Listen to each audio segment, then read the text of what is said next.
My hearty good evening to everyone present here. First, I would like to introduce myself. I am Isha Damani, and by profession, I am a postgraduate teacher of English language and literature. I have worked in educational institutions such as Agarwal Vidyalaya, Chennai, and in SKS Public School, Raniganj, West Bengal.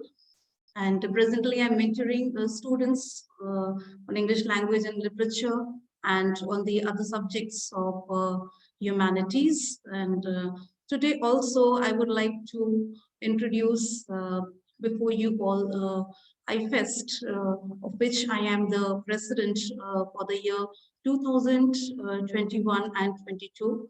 AIFEST is the All India Forum for English students, scholars, and trainers. And it was established in the year 1984 with the sole purpose of helping the academically deprived student. It is a voluntary organization, and it presently holds a membership of about 25,000. Since the main purpose of AIFEST is to help the educationally deprived students, so AIFEST provides a lot of notes and study materials, journals, and access to many important such resources to students of undergraduate as well as the postgraduate, and even to the PhD scholars and teachers of English literature. Even this organization holds webinars, workshops, and international series from time to time. And our main purpose in AIFEST is to reach out to as many students of English language and literature as much possible, so that no one is left deprived of any sort of resources just because of lack of money or so. So we just try to fulfill our purpose as much as we can. And today at AIFEST, we are here to begin we are here to begin a series, which will be from 9th October to 14th October. And it is a series on changing perceptions of childhood and children's literature. So this is the first day of our series. And since that, there will be many questions in the mind of our viewers that why have we begun our series with interviewing the children? So I would, on my own, like to answer all my viewers that when we talk about children's literature, then there are professors giving their lectures on children's literature. There are researchers going on into that, but we hardly think that we should also include children into these discussions. And it is children who are reading this literature, and we must also try to find out their point of view on the different subjects of literature that they are touching. And with this intention in mind, we begin a series with interviewing children for the first 2 days. And today is our first day of the series. And here, what I would like to say is that we are here interviewing some such children who are avid readers, and they are strongly into reading, and reading falls to be one of their passions. So here we would try to find out from them what pleasure they get from reading, how important reading is for them, and how do they find a difference between reading a prescribed syllabus and reading for the sake of pleasure, and how they look upon the different genres of literature. In what ways do they find pleasure in reading all of them, and what they think about literature.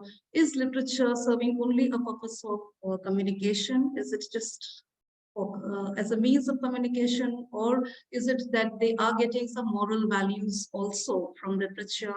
Are they able to touch upon the topics of social evils which are happening in our day-to-day life and in our surroundings? So with this intention in our mind, we are about to begin this session. And I would like to introduce all my viewers to our executive committee members, Shatarupa ma'am and Sripriya ma'am. Ma'am, I would just like you all to introduce yourselves to the viewers. Over to you, Shatarupa ma'am. Thank you, Isha ma'am. Hello, good evening to all our viewers. we are really excited to embark on this journey with our dear children who have joined us today. I am Shatarupa Mishra, and I'm from Odisha. I am an assistant professor of English at Model Degree College, Devgarh, Odisha. And I work at AIFEST as the academic coordinator. And I have been enjoying my tenure at AIFEST for this whole year. We have had a number of interesting events, and we were so excited when we could think of this event on children's literature, because we felt that in India, not many events are being organized on children's literature and various aspects related to it. So we were all excited that we could make this idea a reality, and here we are today. So I'm really excited about this whole thing, and I am sure you are excited too. Thank you. Over to you, Sripriya ma'am. Thank you, ma'am.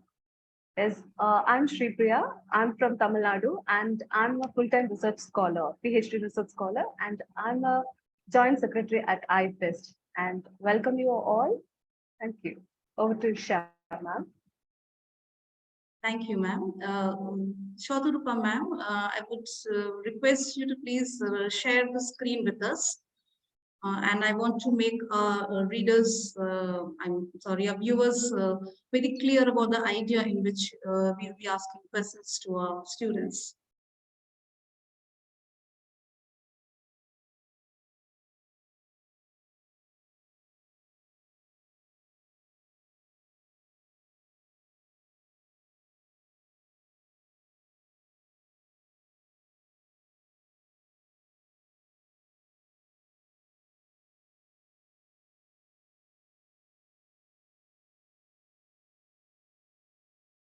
Okay, as you all can see on the screen, this is the order in which we will be asking questions to our students over here.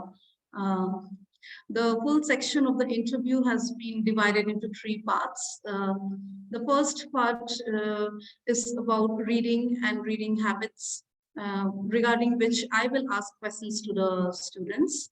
The second part of the interview is about fiction.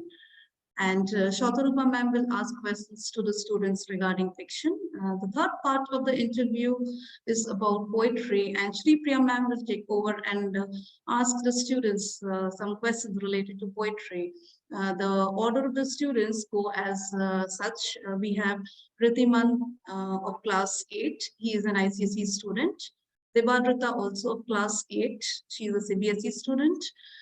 Arpita of class 10, CBSE student, Mahi of class 11, a CBSE student, Niharika of class 11, a CBSE student, and along with them, we also have Subhransu, who is an undergraduate second-year student of English literature.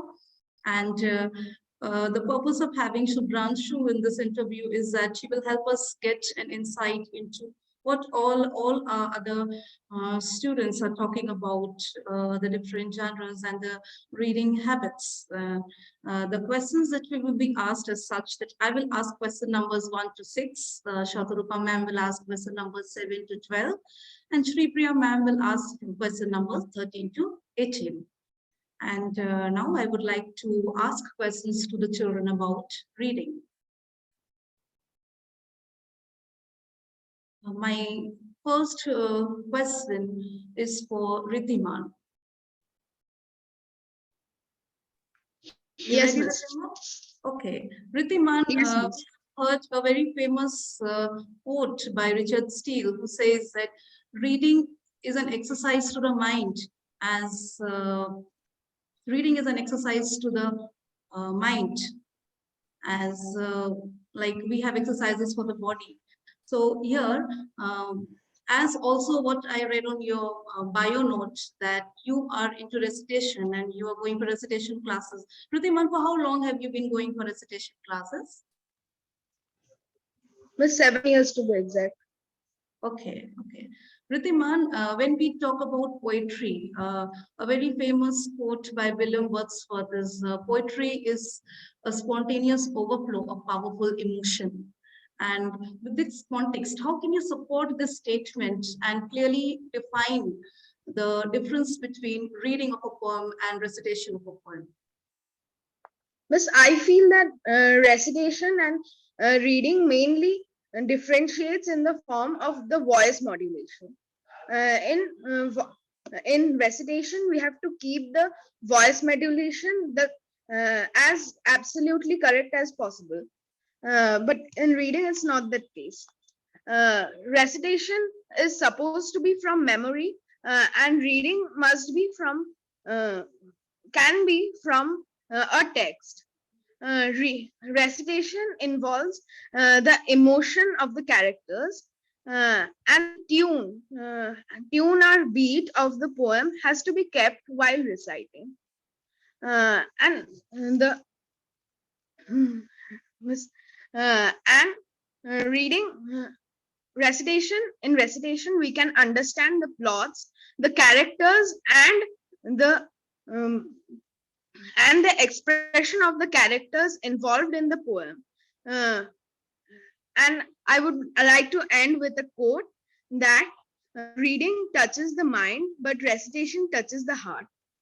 Okay, Ritimaan, when you talk about voice modulation, can you tell us about such voice modulation? People like to hear such voice modulation which is there in poetry, which helps us to know about plot development or character development. Miss, I would like to take the example of "Oh Captain, My Captain." For the voice modulation, there are these lines. Oh, but oh heart, heart, heart. Oh, the bleeding drops of red. Where on the deck my captain lies, fallen, cold and dead.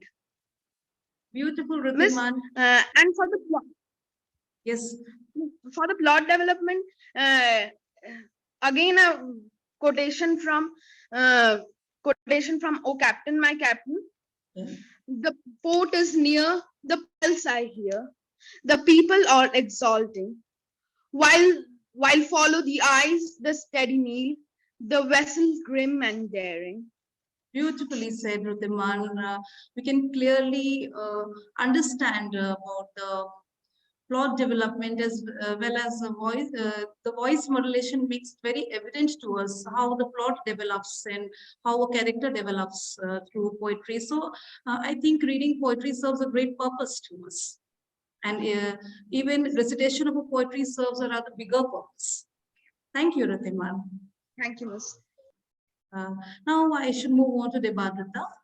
Debadrita, are you ready? Yes, ma'am. Okay, Debadrita, from what we have read about your bio note, I have understood that you read a lot of ebooks.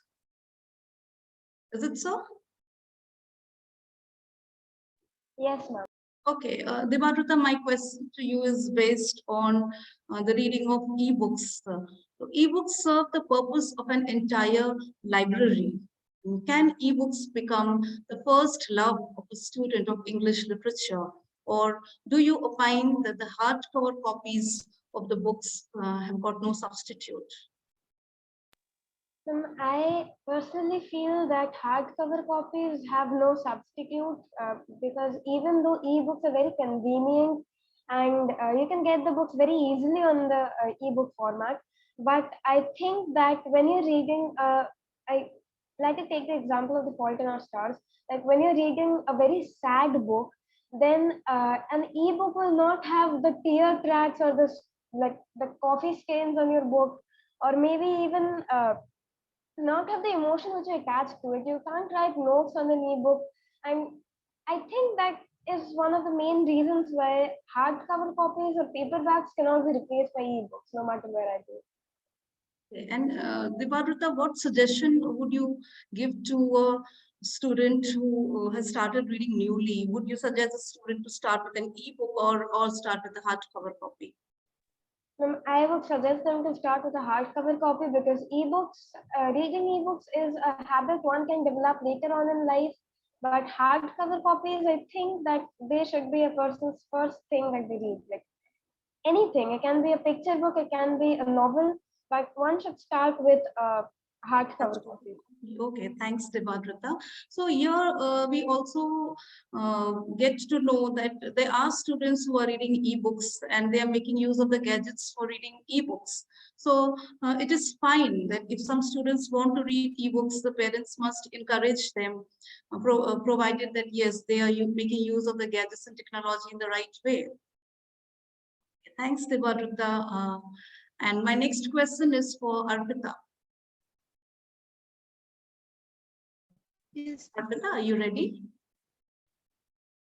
yes, ma'am. Okay, Arpita, my question to you is based on reading of a short story. See, it is said that literature is a mirror of life. It means that literature reflects our lives. And if it is true, then can you tell me, or that have you come across any such characters in a storybook which are very similar to the real life characters, or some such people around you who resemble the characters of stories? I've came across many short stories like the thief story and the diamond necklace. In these stories, the characters that represent the main characters are very relatable to the real life characters, such as the character of Anil in the thief story. Anil was a kind, simple, easygoing man who was who gave easily shelter to a man whom he didn't knew ever. He provided him with shelter and everything he could do. He even gave the home keys to an unknown person for his sake of pleasure. Again in the story, the diamond necklace, Madame Loisel was someone who made a lot of pomp and show. This kind of person we notice in our real life situation. They try every means out to express their wealth that they own. But I personally believe that what we actually own is a good heart rather than what we show off. Yeah, so I think from reading of this, the thief story, you try to say that we must not easily trust anyone, as Anil had done. And in the diamond necklace, Madame Loisel has a lot of pomp and show. And we are seeing people around us who are spending a lot of their time and energy on pomp and show rather than developing their skills. Okay, Arpita, I think you have very beautifully connected the real life characters and the characters of the short stories. And yeah, in this sense, we can say that literature is a mirror of life. Thank you, Arpita. Thanks for such a wonderful answer. And my next question is for Mahi.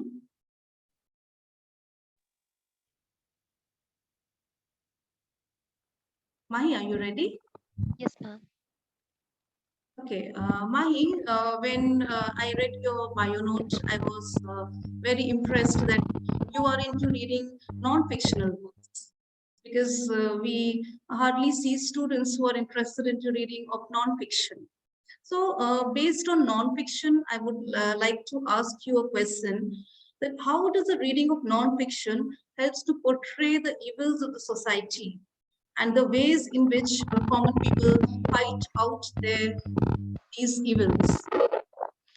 I would like to put this whole thing with an example of a bio book, that is We Are Displaced by Malala Yousafzai, who is a Nobel Prize winner.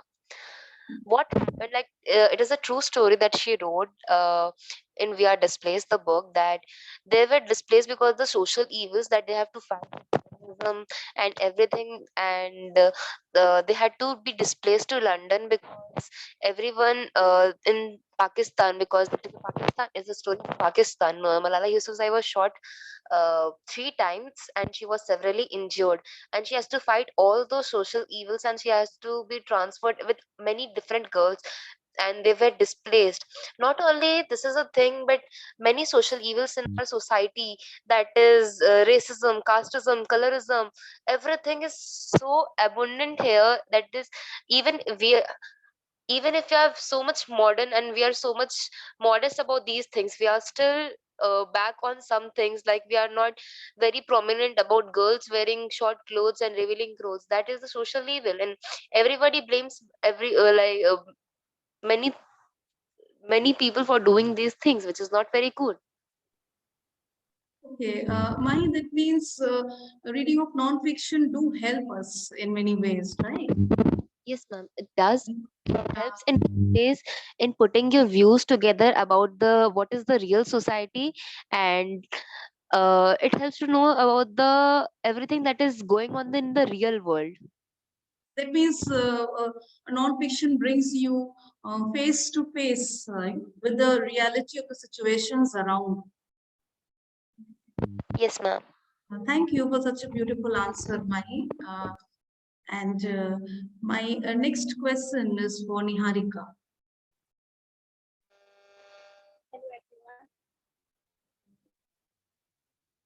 Niharika? Yes, ma'am. Okay, are you ready? Yes, ma'am. Okay, Niharika, I know you as a very good student, as a very sincere one, and also that you are into reading too. So I think that nobody can better explain. I mean, you will be the a very fine person to explain the difference between reading a prescribed syllabus and reading for the sake of pleasure. Ma'am, the purpose of reading is to connect the ideas that we read and to the ideas that we have read. Reading for its own sake is what we are talking about. Reading a the anxiety that creates within us just for an examination, and we focus only on marks. But when that anxiety, our minds to wander about and make connections with other things that we have previously read. This kind of reading develops the ability to look beyond the words and the emotions and create and empathize to others, that we can easily express our emotions. When we read this way, it feeds back into academic reading, that is, it is a process of study. And it Maybe also the network is a little unstable at her end. Niharika? deep conversation. Yes, continue. There was some network issue. No problem. Continue. And hence we can conclude that students who read independently and have greater comprehension, verbal influence, and general knowledge than those who do not. They become better readers and have greater knowledge than those who are not reading. So it is once quoted by Georgian, a reader lives 1,000 lives before he dies. The pleasure to read and the anxiety to study a prescribed syllabus are both different from each other, and it is upon us how we take it up. Okay. Thank you, Niharika, for what all we could hear and understand from you. Excuse me, ma'am. Maybe Niharika can do something. She can write her, prime ideas, because there was this network issue and we could not hear properly what she said. She can write her ideas, important ideas in the chat box, and maybe I'll put that on screen so that our viewers can know what her views are. Yes, Niharika, will you do it? And try to adjust your settings so that the next time you speak, there won't be this problem. Okay, so just write your main points in the chat box for everyone to know exactly what your ideas are. Thank you. And as far as what I have understood is that she's trying to say that reading for syllabus gives anxiety and reading for pleasure when gives some freedom to the mind to explore more. Yes, ma'am. Okay, thanks, Niharika. And my next question is for Subhranshu. Subhranshu, are you ready? Okay, since Subhransu is an undergraduate student and he has much more to explore into literature, I would like to ask him a question from the section of drama. And it would be very fine to know that how drama influences reading and how drama influences even the reading of drama influences the entertainment world too. Okay, here I would like to put forward a question on soliloquy. So before I put forward my questions on soliloquy, I would first like to tell something about soliloquy. Is that in a drama, when a character practices soliloquy, there the character speaks to himself or herself, and the audience is able to hear what the character says, though the character is saying the thing to himself or herself. So the idea is very evident that though the character says this to their own self, but that they want to present that idea to the readers or to the viewers. Okay, now based on this, Subhransu, my question to you is some techniques which are used in the reading of the drama, for example, soliloquy, can also be widely used today in the Bollywood movies and are also being used today in the Bollywood movies. And how can you explain this idea, Subhransu? Thank you so much, ma'am. That is really a nice question. Being an ardent lover of literature, I clearly watch movies and books of the same topic. For example, any play of Shakespeare, or for instance, any story which has been adapted into a movie afterwards.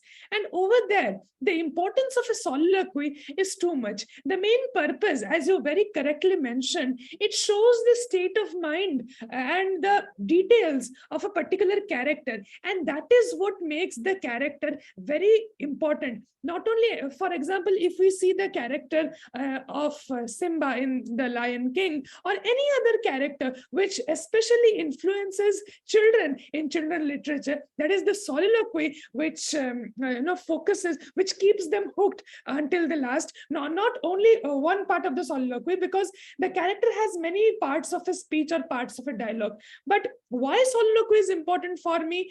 Because when the dialogue is being delivered, especially from the drama point of view, many dramas are being taught to children at the school level. When that is being delivered, the children receive it in a very different manner and in a very special manner. And that is what makes it important for the character, for them to understand it very deeply. That is what I have to say.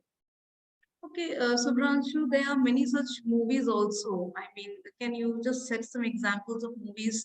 Because there are many who are not the readers of literature. And, yeah, there are many such movies. Yes, ma'am, absolutely. That's a wonderful question. There are many such movies which clearly portray. For example, if we can see the character of Denzel Washington in the movie of Macbeth, which has been done in 2021, which is an adaptation again from the play of Shakespeare, we can very clearly see the soliloquy of the character named Macbeth, which shows his psychological state of mind before going to kill King Duncan. And I would like to say that dialogue to our audience so that it's very clearly understood. Macbeth as a character, even a person does not know about Macbeth or the entire story. Through this one soliloquy, it clearly shows the madness to kill Duncan and to achieve power. So here I start. Macbeth says, "Is this a dagger which I see before me? The handle toward my hand. Come, let me clutch thee. I have thee not, and yet I see thee still. Art thou not, fatal vision, sensible to feeling as to sight? Or art thou but a dagger of the mind, a false creation, proceeding from the heat oppressed brain? I see thee yet in form as palpable, as this which now I draw. Thou marshallest me the way that I was going, and such an instrument I was to see. Mine eyes are made the fools o'er the other senses, or else would all the rest I see thee still, and on thy blade and dudgeon gouts of blood, which was not so before. There's no such thing. It is the bloody business which involves thus to mine eyes. Now o'er the one half word, nature seems dead, and wicked dreams abuse.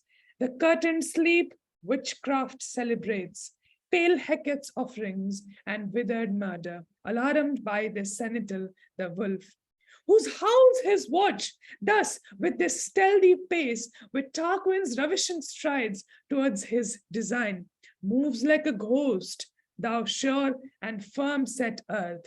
Hear not my steps, which way they walk for fear.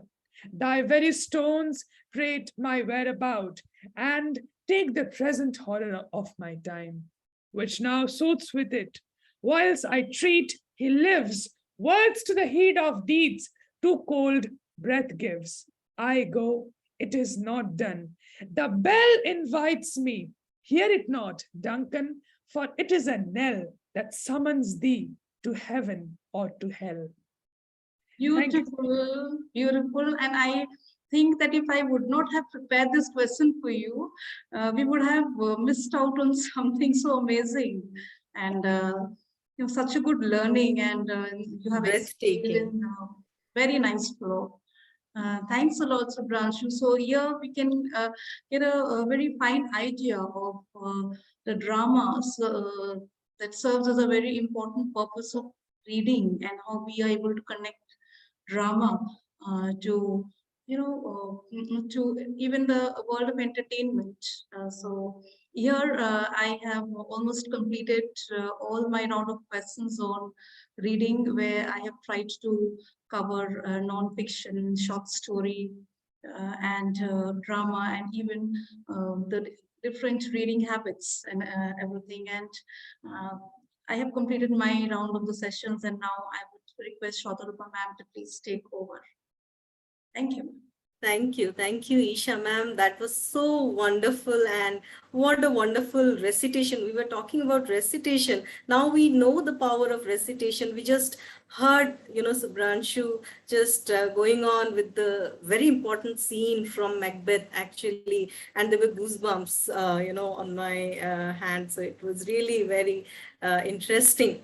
Now, I would just like our viewers to take a break here. And, now they have been talking, they have been watching the kids interact. Now, it would be good if the kids directly talk to the audience and introduce themselves, say a line or two about themselves, where they come from, and, how is the session going for them? What are they feeling? Maybe, we can take a break and just allow the students to talk directly to the audience. Yes, shall we do it? Okay, then let me call out Ritimaan. Please introduce yourself to the audience. Hello, I'm Ritimaan Dotto from class 8 of St. Patrick's High Secondary School. I live in Raniganj, West Bengal. I love reading as it transports me to other personalities and other people's lives. Okay, now it's the turn of Debadrita.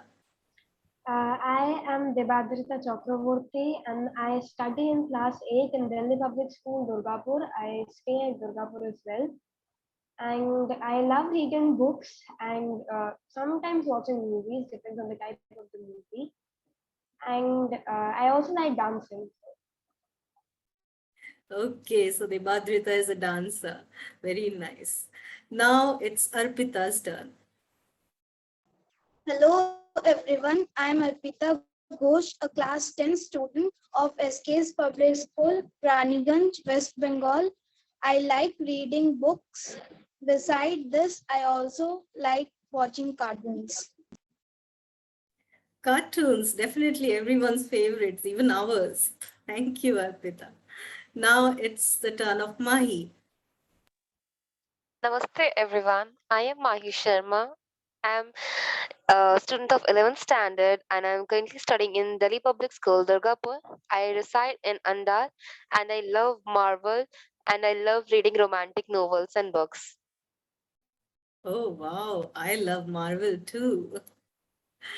Okay, thank you. Now it's Niharika's turn. Raniganj, West Bengal, a class 11 student of DAP School, Durgapur. I'm interested in reading fictional books, and one can tell me a bookworm of fictional stories as well. Apart from reading books, I like to play guitar and reading sometimes cartoons and reading sometimes cartoonish books too. And being a student and a bibliomaniac, I always look forward to reading books and invite some emotions and inspiration. Thank you, Niharika. And she plays guitar, she says. So I'm sure, she would, whenever there is some time, she would love to go to her guitar and enjoy the music. So actually, the viewers want to listen to you clearly, Niharika. So do something about, the network issue, because it's really interesting what you say, and the viewers would love to listen to you clearly. Thank you, Niharika. Now it's the turn of Subhranshu. Yes, Subhranshu. Thank you, ma'am. Hello, everyone. I'm Subhranshu Das, a UG second year English honors student from Ravancha University, Cuttack. I am also from Cuttack, Odisha. And I'm from being a child, because I was in a school where my library was my most favorite place. Even at times when I felt good or I felt bad, I used to rush the library. So books have always been my best friend, I must say. And as Mark Twain correctly says, the man who does not read good books is no better than the man who can't. So summing this dialogue, I really love reading books, and with that, I also sing, and I'm an All India radio artist. That's wonderful, Subhranshu. I mean, I could see that you were getting emotional when you said that, whether you feel good or you feel bad, you always, run to a library as a, source of strength. So that is really wonderful. And thank you everyone for introducing yourselves to the audience. Now we can go ahead with the section on fiction. Now, before I start my questions or pose my questions to the students, I would just like to tell you my thoughts about what's happening in the world of children's fiction. And I would like to begin with this quote from Alice in Wonderland, a much loved book written by Lewis Carroll. Who in the world am I? Ah, that's the great puzzle. The term children's literature, in fact, is a great puzzle, for me at least. See, I have come across different subgenres of children's literature, and I feel that children never ask us to categorize their books for them. But then, if not children, who does this categorization? It must be done by librarians or booksellers or marketers or publishers, obviously with a purpose. What could that purpose be? The purpose could be narrowing down the scope of children's literature so that they understand how to organize the works for their intended audience. Suppose a bookseller, he or she needs to know, how to put the books into different sections so that they can cater to audience of different age groups. So probably, concerns like these led people to categorize fiction into, different kinds. Like, there is a term called kidlit, which is a snappier way of actually referring to children's literature. There are these the first books intended for children when they are just being introduced to the world of reading, where being aware of the sounds is more important, sounds of a language rather than, understanding all the concepts. Then, of course, there are the much loved picture books with so many beautiful illustrations where there will be less text, but more of pictures, so that, the children who read it, they will feel as if they are inside that story. Then, of course, there are something like the board books, where they are similar to picture books, but what would be different? The board books, the pages would be thick and they would be sturdy, and they are meant for very young children, so that they are able to turn the pages, because if the pages are thin, maybe the soft fingers of the child will not be able to turn these pages. So there are board books. Now we should see how much of thinking goes into planning books for children, and that much of thinking needs to be there, because children are so delicate and soft, and when they are beginning their journey in reading, these things must be taken care of. So those are really interesting. Then there are rhythmic books, which actually focus on sounds. So nursery rhymes, song books, those kinds of books, they will come under rhythmic books, because they will tell the child what rhythm is. Then there are concept books, and I find this very interesting. With the help of a little text and many pictures, the concept books will try to introduce the child, to, let us say, concepts regarding environment, or they would describe a process that is happening, like the sun rising or setting. How does it happen? Or a snail, how does it work?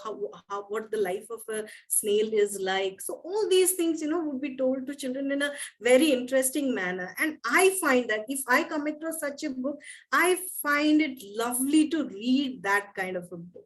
So, of course, there are books for early readers when they are beginning to, learn to read by themselves. So probably from the age group of 5 to 8. Then there are middle grade, books meant for middle grade students, like we can say, and these are all rough calculations. So for middle grade, probably from the ages of 8 to 13. Then we have the term young adult fiction. Probably, it's meant for teenagers, and between ages 14 to 18, and they have different subgenres of their own, the young adult novels, like romance, fantasy, sci-fi, even dystopian worlds they will describe. Then there is also something interesting. Another category is coming up these days, and that is new adult. That means above 18 years of age and till their early 20s. That means those who are learning newly to be adults. They are coming to grip with what being adult means. So probably it will be finding a new job or entering into a relationship. Those kinds of stories will be there. Then, and I find this very interesting, there is this term called rejuvenile. Actually, this term comes from a book by Christopher Noxon, where rejuvenile, that means adults, they are fully grown adults, but they want to be rejuveniles. That means they want to remain children. They are interested, in the Disney world. They are interested in all kinds of stuff connected with children, just because they, they don't want to remain in their adult world always. They are, and they accept it that, it's our valid interest. We want to remain in the world of children. So I find that concept really interesting. So now we have seen that there are so many kinds of, books that can be categorized under children's literature. Children's literature is the big term. And then now we see that often the major categories become children's literature and young adult literature. And all these kinds of books, they come somewhere in between these two categories. So yes, I found it really interesting, when I was thinking of these things. But, I believe that without sticking to these categories, we should go directly to the children and ask them what books they are reading. Try to find out from their angle instead of just making categories and expecting them to conform to these categories. Because I am sure the way children read, they would break, all these barriers between categories. So now I would like to just put my questions to the children, and I'm really excited to know what their answers would be. So what are we waiting for? As Maurice Sendak says in the picture book, Where the Wild Things Are. This is a very beautiful book, and I think all of you should read it, Where the Wild Things Are. And it says, let the rumpus start. So let us begin. And my first question goes to the vibrant Ritimaan. Are you ready, Ritimaan? Okay. So when I was going through your bio note, Ritimaan, I noted that fantasy is something which you really like. And I'm really keen on finding out, why do you want to visit those worlds where your real life rules and lenses don't apply? I would like to hear from you. Miss, mostly fantasy appeals to me as it provides an escape from the real life. And there, the world can be whatever I want it to be. The reality is based on my imagination, and I can imagine.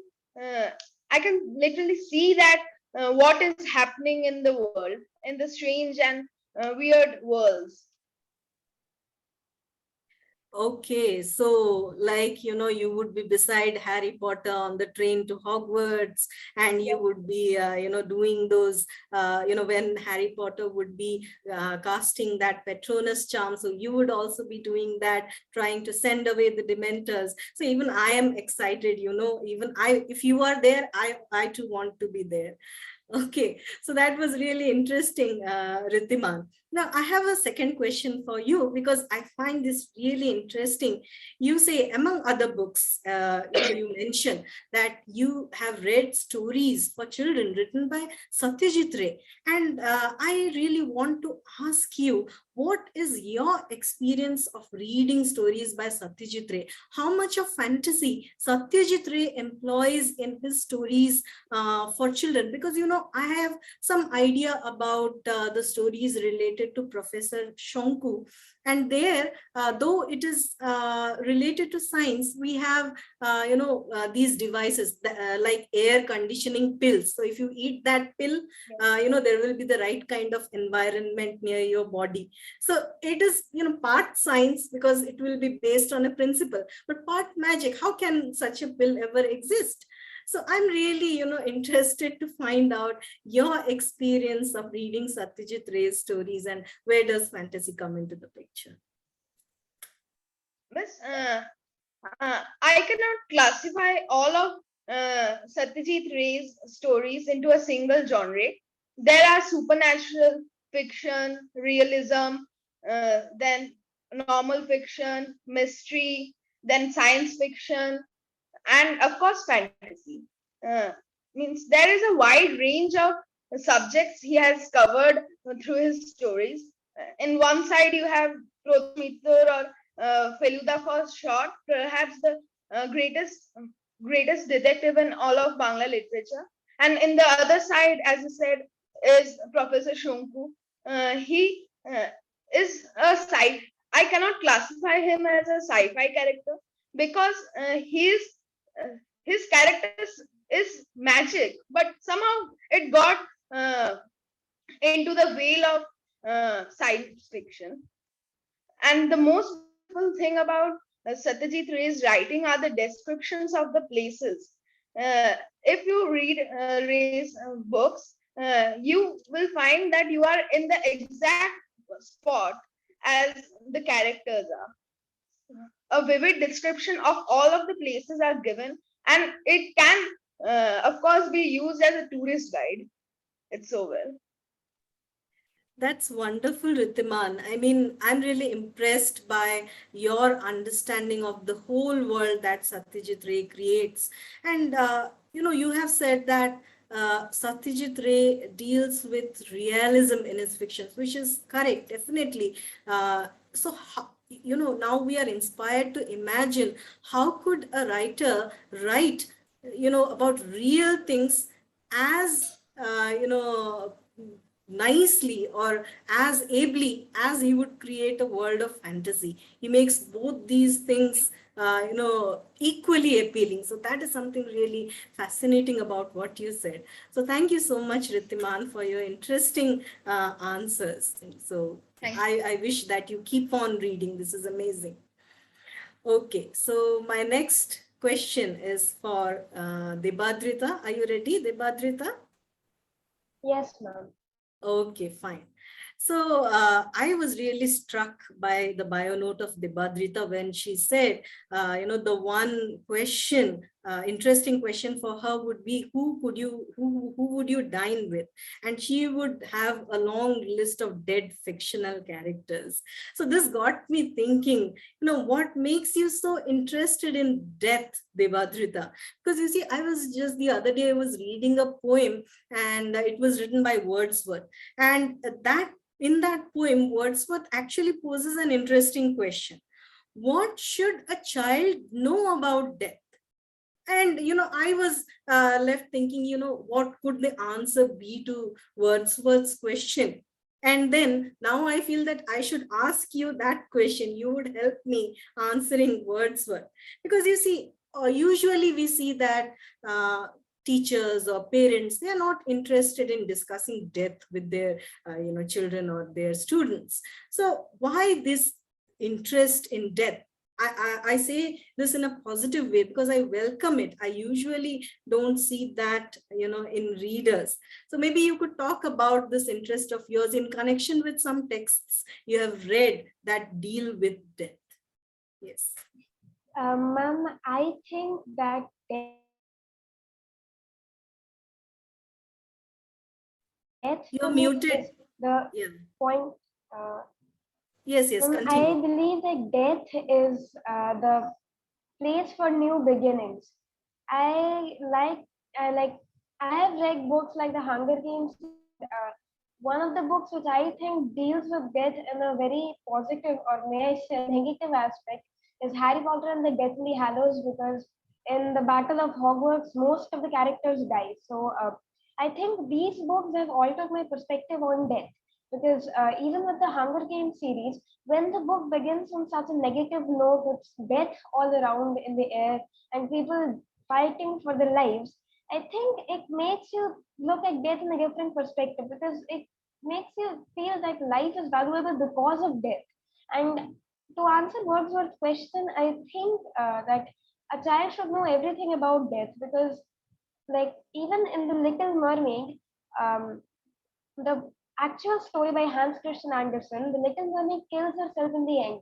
So unlike the Disney adopted version where the end is a very happy ending where everyone ends up happy and everything, but I think that Disney is a concept which is Disney is inbuilt in the concept of happy endings in children, and I think that is one of the major reasons why children are so afraid of death. Also, a child should know everything about death, because only then can they form an opinion about whether they like it or not, and their own ideas can develop around the topic. So I think that if a child is taught from a young age that death is something you should be afraid of, the child is going to grow to have very biased opinions. Thank you, Debadrita. That is really wonderful and so perceptive, I'm really happy that you say this, that unless there is talk of death, we really cannot understand life. And I really wish, the grown-ups, the elders, they realize this, that do not keep children away from these things which you consider difficult or which you consider heavy, thinking that it might have a negative impact on them. No, children are curious to know about these things which are natural, which are going to happen. It's not as if you can keep them away from these things forever. So why don't you start early? Why don't you prepare your child, to know about death, just as you teach them so many things about life? Because as she's rightly said, there cannot be life unless there is death. There cannot be anything called life unless there is death. And I'm really, at this point, I am very tempted to show you all this beautiful book. It's a children's book, and it's titled Cry Heart But Never Break. And it's supposed to tell, children how to cope with the loss of a loved one. So this book is written by Glenn Rinktvedt, and it's a wonderful book. If you get the opportunity, you should go and read this picture book. Then there is also another book on, death, and it is by a children's author. It is titled Duck, Death, and the Tulip. It's by Wolf Elbrook. And this is a very beautiful book. I mean, I have read it and I could not put down this book. It taught me so many things which I did not know. And I am calling myself an adult. I believe that I am an adult. And really, this children's book, it taught me so many things. So thank you, Debadrita. That was a wonderful answer. And I'm sure our viewers would have got a lot from whatever you said. Thank you. That was beautiful, Debadrita. Now, my next question is for Arpita. Are you ready, Arpita? Yes, ma'am. Fine. Now, Arpita has a passion for the fiction included in her textbooks. During, when we're getting to know each other, she told me that she is really interested in those pieces which are prescribed for her. And I would believe this brings us to a very important point in the area of children's literature. Are textbooks considered children's literature? Will you think of a textbook prescribed for a class 8 or 9 or 10 student as literature as you believe it to be? I think you should, because there are many pointers which tell the child why they should be passionate about literature. So let me, without any further ado, let me just pose my question to Arpita. How do you relate to those stories which are there in your textbook? Are they arranged in a special way which makes you attracted towards them? Because from the way you were talking during Isha ma'am's session, I could see that you would make a wonderful storyteller. With such confidence, you were, telling the stories that I know that you have read the textbooks with passion. So tell me, Arpita, your experience of reading stories in textbooks. The most important thing that fascinates me while reading a story is the title that is applied to the story. I would like to give a small example of The Tramp of Surgery. From the heading, we can just understand that it was a victory of some surgery. But until and unless we go through the story, we cannot judge where there are some medical operations or some kind of treatment or some sort of exercise, what the narrator does to the dog to convert it from a very weak animal to a hard-muscled animal. One more important thing is that the short note that lies just below the heading is that some introduction is given about the story, and it is left for the readers to answer, that we can just answer after reading the story. There are small oral comprehension check that only we can answer if we read the story very minutely and properly. Again, if we move to the end of the story, there is think about it and talk about it, which fascinates me a lot because I like to participate in classroom discussions. In this type of discussions, we actually debate and discuss about the questions and answers that are given there. And I find it really very interesting to gather all the opinions and frame my answer.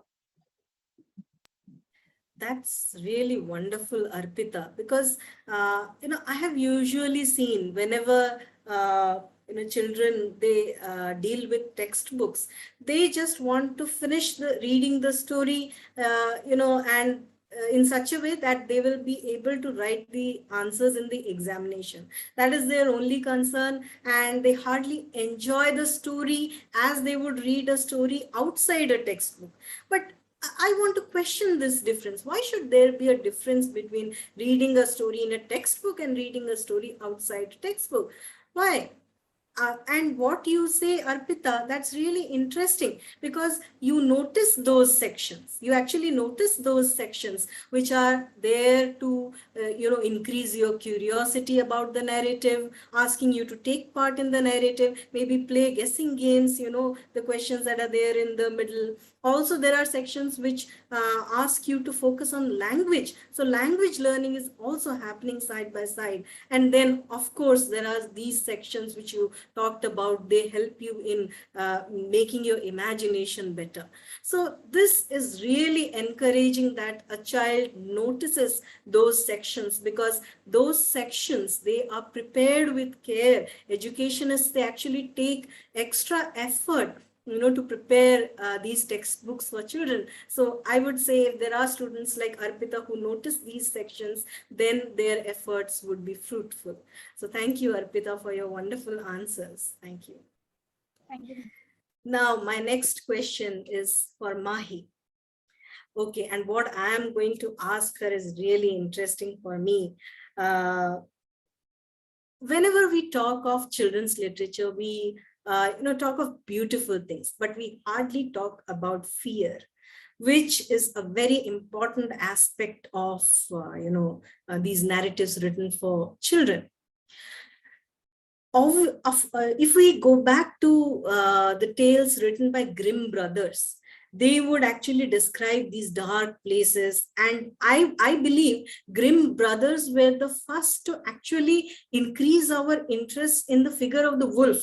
Okay, now this figure of the wolf who was to be feared, okay, now it has turned into the interesting figure of the werewolf. I find it really interesting, the interesting figure of the werewolf. Actually, there is a competition, I feel, between werewolves and between vampires. Both have fangs and both inspire fear. But then I am more fascinated by werewolves. So I'll focus my question on werewolves. Okay. So what do you find so interesting about werewolves, Mahi? What is it about these shape shifters that makes you attracted towards these stories? I would love to listen from you. Yes. In werewolves, they have two different sides. One is the wolf side and one is the human side. And whenever they want, they can shift into that side and whenever they want. And if due to the very strong emotions, like if they're very sad, if they're very angry or something like that, they will naturally turn into wolf. It's not something that they can control. I believe I connect werewolves to ourselves like perfect human beings, because I think that we both have so much in common. I think that werewolves have two sides, one wolf and one man, and we have two sides, one our demonic side and one our own angelic side, and that's so, I think, correct, and it corresponds so much. When we are angry, we lash out on everyone, and we don't care about who is feeling like who. And when we are very happy, we stay on a very jovial form, and we be happy and be very cheerful with everyone who is present around us at the moment. Okay, so that's really interesting, Mahi, because what you say, uh, no, so there is a kind of werewolf in each of us, only that we have kept it suppressed, and that is a really interesting idea. Why consider werewolves to be monsters and brand them as monstrous, whereas, as you said, even they have feelings, they feel sad, and even they don't have control over many things. Actually, this is interesting because I was looking at a werewolf story meant for very young children, and a little girl is friends with a girl who is a werewolf, a little werewolf. Okay, and both of them somehow they meet in a forest, and then the little girl helps the little werewolf, when she is feeling sad because she cannot see the moon. So she comforts the little werewolf, and in turn, the little werewolf helps the girl when she has to cross a river and she's afraid of water. So if this idea of a friendship that can be between a little girl and a little werewolf was something I found really amazing and interesting. And as you say, why brand them as monsters? Are human beings less monstrous that we have to brand werewolves as monstrous in order to make ourselves human? This is really something which is thought provoking, and I believe our audience will also have these different, see, just like we have good human beings and bad human beings, we also have good werewolves and bad werewolves. So why blame their category? There can be good and bad in their world as well. Like we have Remus Lupin. We have someone like Remus Lupin in Harry Potter. At the same time, Greyback. At the same time, Greyback. Okay, so this is really interesting. I could go on for hours. I hope you actually grow up to take up research in this area, Mahi. That's a lovely, world that you have opened up. Thank you, thank you. Your answers were wonderful. Yes, yes, Mahi, continue. I would like to say more about this because Yes, this is a very interesting topic, and I can't seem to stop myself from saying more about it. Labeling werewolves as monsters as a very irrational thing to do, because just because they have fangs, they have that teeth, and they are carnivore, doesn't mean they are there to harm us. They are not there. They are not here to hurt us and tear us apart limbs by limbs and eat us and something like that. You, as you said, gives the example of RJ Lupin, who was a sweetener, saved Harry Potter in so many means, and he was always there when when Sirius Black died, and many things. Same goes for the Jacob in Twilight, where he saved Bella. They were the Jacob and Argyrupian were so different yet so similar in many ways. They both saved their loved ones. that's really true, Mahi. And we have some really wonderful werewolves in children's fiction whom we love and adore. So thank you for the lovely answers. Now, my next question is to Niharika. Are you ready, Niharika? Okay. So Niharika mentions in her bio note that she loves thrillers. And I was thrilled by this idea of talking about thrillers.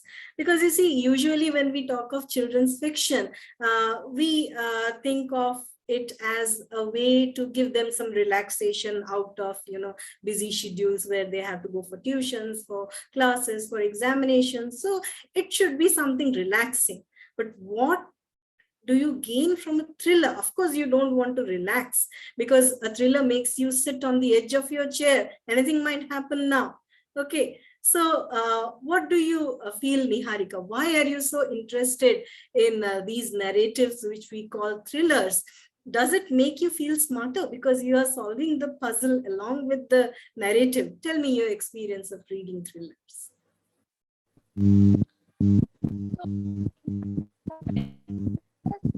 Niharika, we are not able to hear you. Can you just do something about your network issue?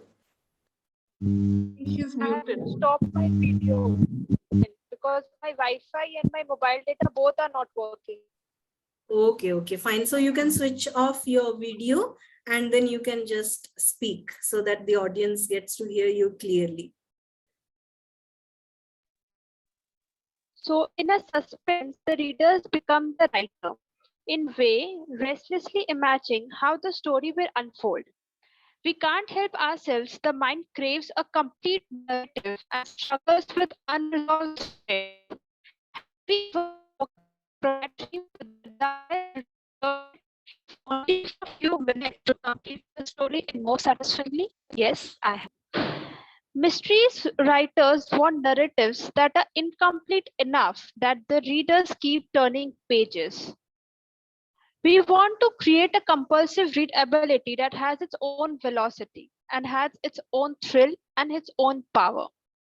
I think, oh my God, what will happen next? Suspense activates the amygdala and adrenal glands. Pursuit is where the pleasure is. Anticipation is the rush.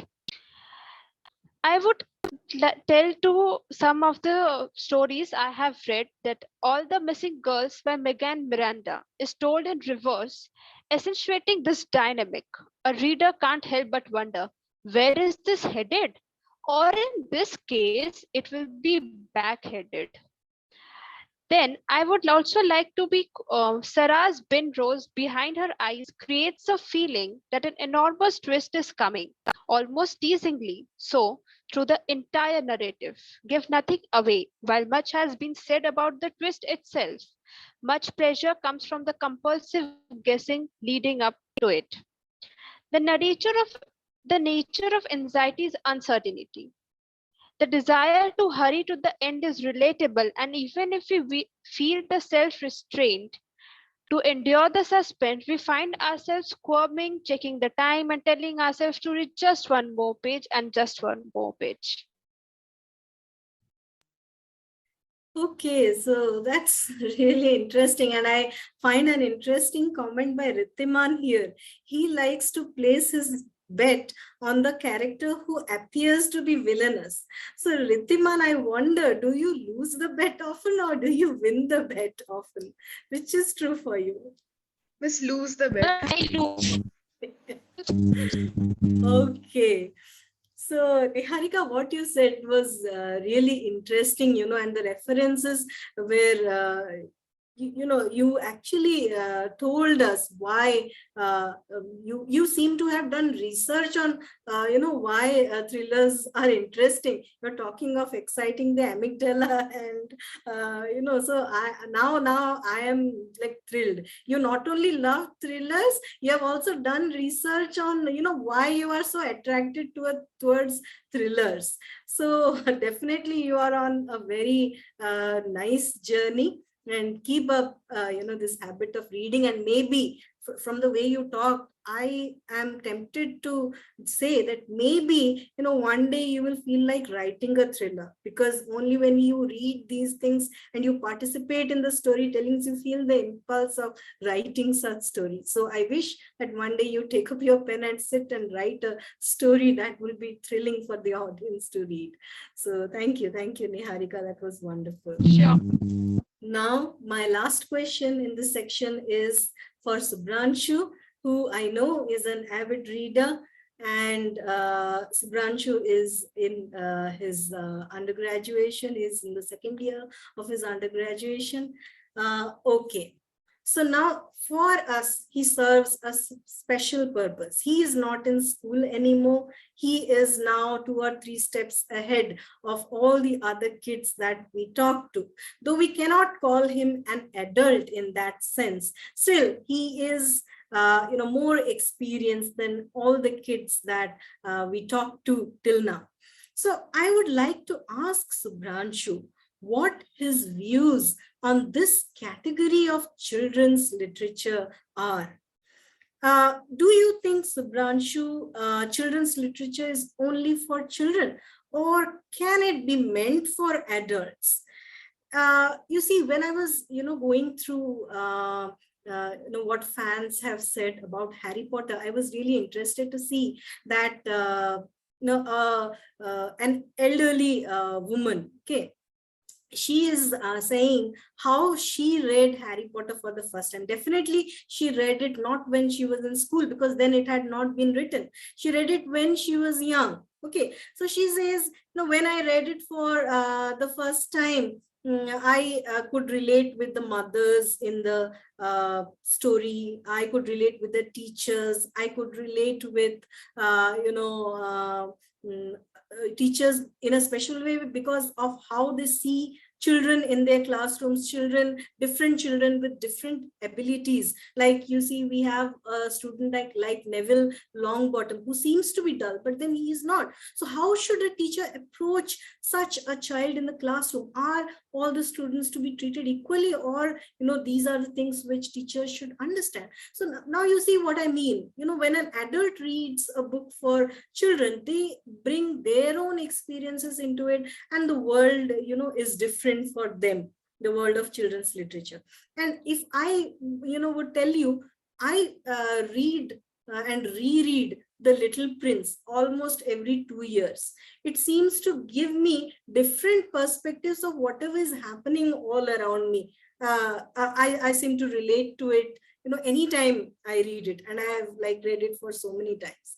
So I want to ask you, Subhransu, have you reread some stories or novels which you read as a school student, which you read when you were younger? And if you reread them, could you find the world in them different for you now when you are a little more advanced in your thinking? You are a student, who is now exposed to so many things. So please share with us your experiences of rereading a tale that you read as a child. Thank you so much, ma'am. That is indeed such a question which needs to be discussed more. The idea of rereading, which people usually don't focus on. Firstly, I would want to say that children's literature does not have any barrier or such of thing, because many categories come under it. The books that are especially made for children or prescribed for children help the children to develop not only their vocabulary, but also they are put into a perfect track. And that is why these books, the fairy tales which is being told to them, or the bedtime stories which is being told to them, or the small little magazines, short stories which they start their reading, for example, Champak or Chandamama or Jataka tales or Panchatantra for that instance, that those are the stepping stones for children. And when they grow up, they develop a reading taste of their own. They choose books on their own. They have books in their English literature syllabus, and apart from that, they have some books which they feel it is good for them, and that is how they develop the little border and the area of their own reading and choosing books. Because reading is an excellent habit for children, and it is indeed a dying art, which I am very unfortunately scared of. Children should never ever leave this habit. And specifically speaking about rereading, the one particular book which, just like the Little Prince, is very special for you, the book named Diary of a Young Girl by Anne Frank. That is something which is being given to us when we are kids, but the actual meaning, when we read about political science and we know the actual condition of the countries which happened during the Nazi war, we are exposed to so many things. But as a kid, we are not at all sure a situation like this would have arisen, or a girl like Anne Frank would have written the book. Not only Anne Frank, you see Alice in Wonderland, Charlie the Chocolate Factory, Little Women, Secret Garden, Hobbit by J.R.R. Tolkien, many such. The list is numerable. As far as I can remember, Treasure Island also, Chronicles of Narnia, Sherlock Holmes, Murder on the Orient Express. In fact, all the Hercule Poirot series by Agatha Christie, they're specifically made for children. But when they grow up and when they're indebted, when they're deeply into the mystery thriller genre, they can see the difference between the books. And even books of Ruskin Bond, Rudyard Kipling, The Ugly Duckling, for that. We have read The Ugly Duckling when we were kids, but when we grow up and when we see from different perspective with theories included into it, the scene entirely changes. That is what rereading does to a reader as an adult reader, because I am 2 steps ahead, as you said, and as a child, the entire perspective, the concept, it's very different. That is the beauty of it. Yeah. That's a beautiful answer, Subhransu. And I really liked, you mentioning the Diary of Anne Frank. And now I can understand what you say, that when you read it as a child, maybe you did not agree with the import of the whole diary. Why is the diary of such a girl important, and why are we reading it?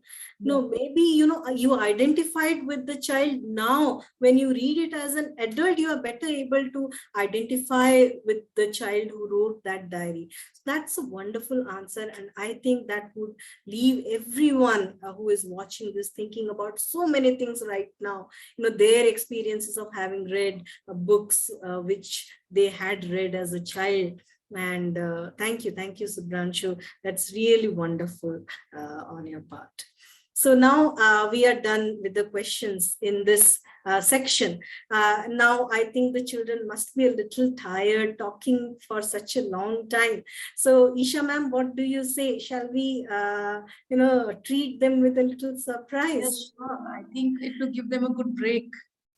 Okay, so our president nods her head, so we have the permission, and we can go ahead with it.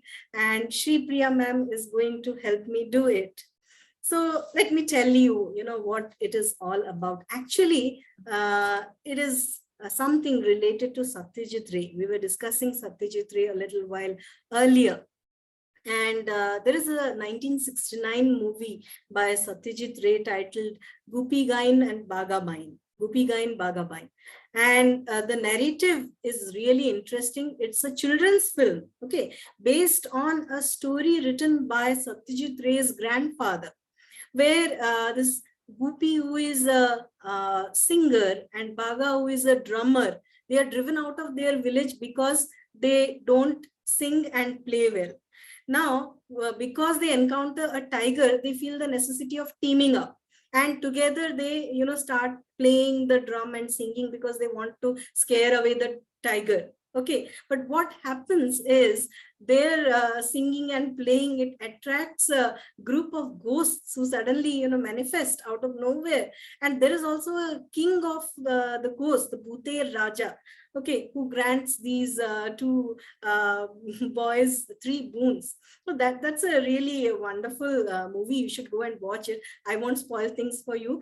But why I mention it here is this particular scene called Bhuter Nach. The ghosts are so impressed with the performance of these two boys that they feel like dancing. And the dancing, that scene, it's not just about ghosts dancing. Through how Satyajit Ray uses this tool to tell the children and the adults alike, what the history of the subcontinent has been, how our country has been divided on the basis of caste, class, economy, then also what colonialism did to our country when the Britishers were here. So all these things together in this just one scene. So I would not say anything else.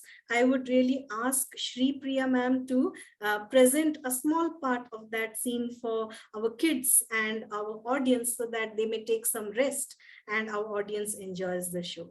Please, Sripriya ma'am, would you play it for all of us? Yes, ma'am. Yes, ma'am.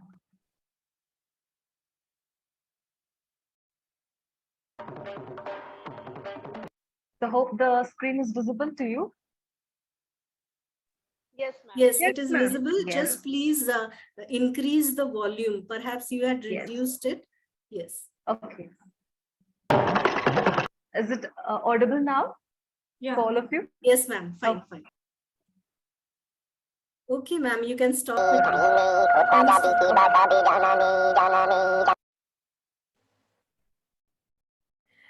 So tell me, did you enjoy it? Yes, ma'am. Very much. Okay. We were waiting for the ghost all the It was very enthralling. Yeah, and as we were discussing, Satyajit Ray combines realism and fantasy in this one scene, to tell us how futile war is and how it leads to the destruction of everything. So look at how Satyajit Ray, explains the futility of war to children in such an exciting and interesting way. So, hats off to the craftsman that Satyajit Ray was. So it was really interesting. Thank you, Sripriya ma'am. And I'm sure everybody would have loved this scene. Now, my section is over. That is all I had to offer. And now it is over to you, Sripriya ma'am, for your questions on poetry, please. Thank you, ma'am. Thank you. That was a lovely video we could see, and the beats, the music, and the picturization, everything is lovely. Yes. Yeah, the Carnatic classical music was just lovely for the years. Yes, thank you. Please go ahead. True. Yes, okay. I want to talk about how children usually approach poetry. Usually we see that children love fiction, but they're not so passionate about poetry. So let's think, what could be the reason? Poetry evokes the feelings and emotions of both the reader and the poet. Some children love reading poems and some are so passionate about writing poems. Most of the children find it very difficult just to understand the poem, just because they feel that those are just the scattered words for them. The problem arises when children feel the compulsion of understanding a poem or getting the idea behind the words. Let's think for a while. When children read a poem, most of the time they don't connect with their emotions, or we can say the sense of delightfulness, or we say their feelings about the poem. We all know that poem is not a story, or it is not the way we read how we read the novel, or not even mere newspaper reading also. And children should not think poem is simply a task to complete it. Most probably, just children read poems in their high schools just for the sake of marks during their examination, isn't it? I think children should ask these questions to themselves. Apart from these prescribed poems in the school syllabus, did I read any poem out of my own interest? If yes, that's awesome. If not, just think about why not. Do children ever wonder how this thought came into poet's mind? What made him or her to write a poem like this? I'm reading the poem, relating myself to the emotion that is based on the mood of the poem. Just ask these questions, because reading poem will take you to the poet's shoes to experience and cherish those moments. A child can admire, appreciate, and even interpret a poem with proper understanding. And these qualities help the child to have a passion for writing poems on their own. If I'm asked to tell young kids how to approach a poem, I would probably tell them that reading poetry is a skill to be acquired. We can practice excelling in this skill. Reading poem as part of a fun element, and that will help you in the process of having an interest and understanding any poems you read. Before you read any poem, just spare a moment for the title of the poem, because that's the treasure for you. When you read the title, just read it with curiosity and with full of imagination. Think what the poem will be all about, because the title is like a glittering gift wrappers that kindles our curiosity just to know what is inside.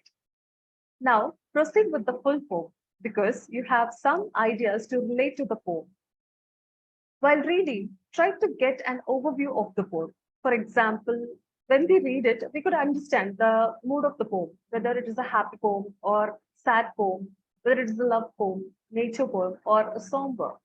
So we could get that. Just take that overview of the poem. Then go for more details of figurative languages, as we all know that is there in the poem, just like a rhythm, rhyme scheme, simile, metaphor, etc. Also, try to appreciate or criticize, even interpret the poem. That will help you. And once you finish reading the poem, ask these questions like, who's the voice in the poem? What is the tone of the poem? Have I noticed any shifts or the changes that is mentioned in the poem?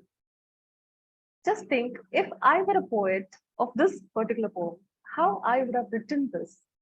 So think that way. But still, I have to ask children whether they think this would make them passionate readers of poetry. And that's the reason I have 6 questions for each of the kids on their experiences on reading poetry. Okay. Now over to Isha, ma'am.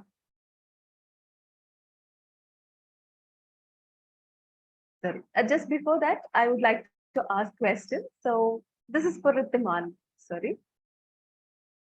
So actually, Sripriya ma'am wanted Isha ma'am to say something, because she has been teaching, poetry to students all these years, students in schools. So maybe Isha ma'am, just if you can say something between, then Sripriya ma'am can continue. Yeah, as for teaching the school children, what I observe is when we start teaching poetry, they find the section of poetry as the toughest section of literature, and they are not very easily able to connect with the ideas which are provided in the story, other than the fact that they are really lovers of literature.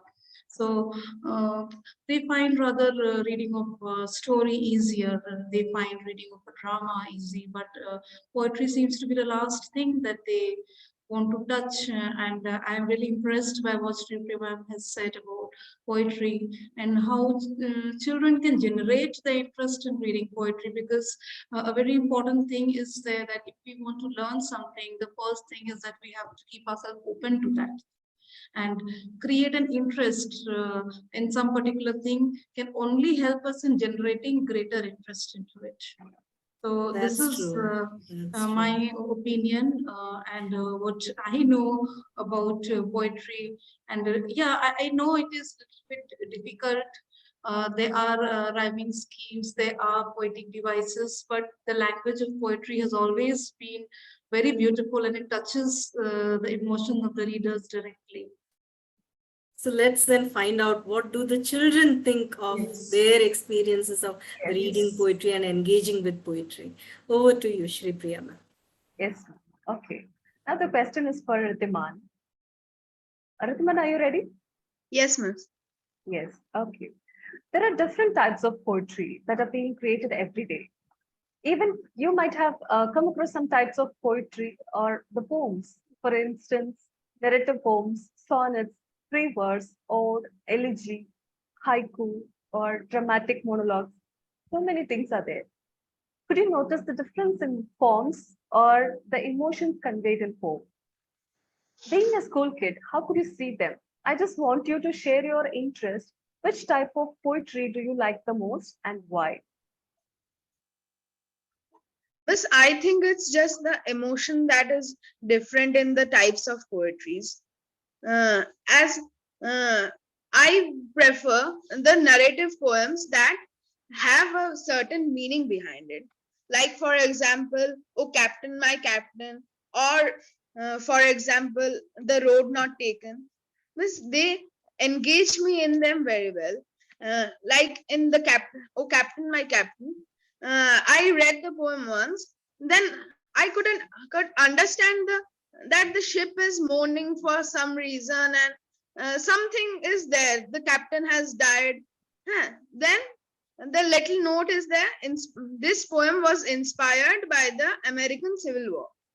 Then I got to think that yes, then the captain must be Abraham Lincoln, and the ship must be the whole of America. It's like a large jigsaw puzzle that I have to fit piece by piece and make a sense out of the whole thing. Or for example, in "The Road Not Taken," I there was no note there, but so I had to read it multiple times, and I thought that can the road signify?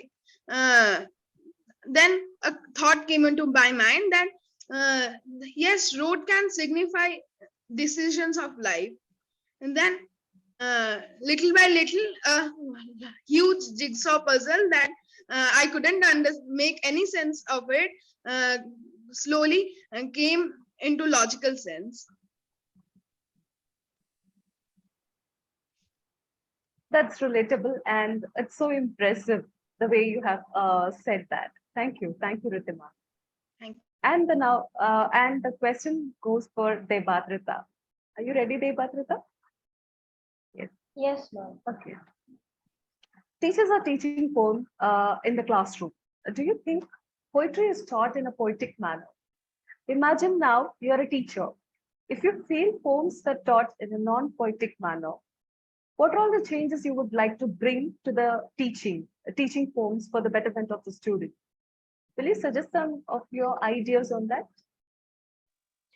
Ma'am, I think that the main thing about the poetry, any kind of poetry, modern day or classic, is the contextual meaning of the poetry and the like the thoughts which were linked to the poet while he or she was writing the poem.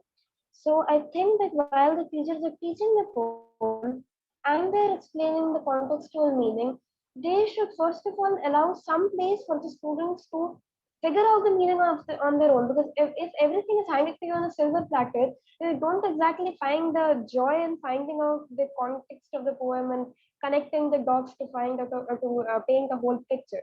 And another thing I'd like to suggest in classroom teaching is starting with the modern day poems and allowing the children to like understand the poem on their own.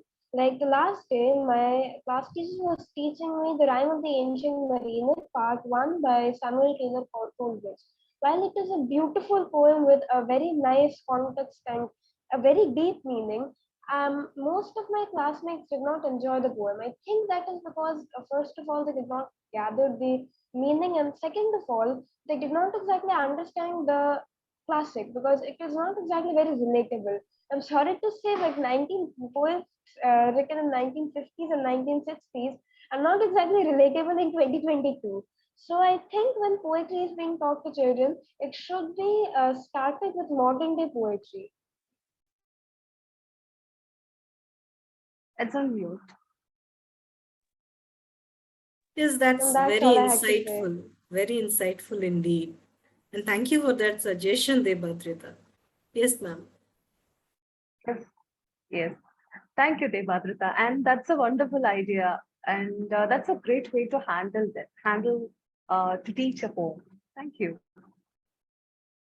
And now the question is for Arpita. Arpita, are you ready? Yes. Yes.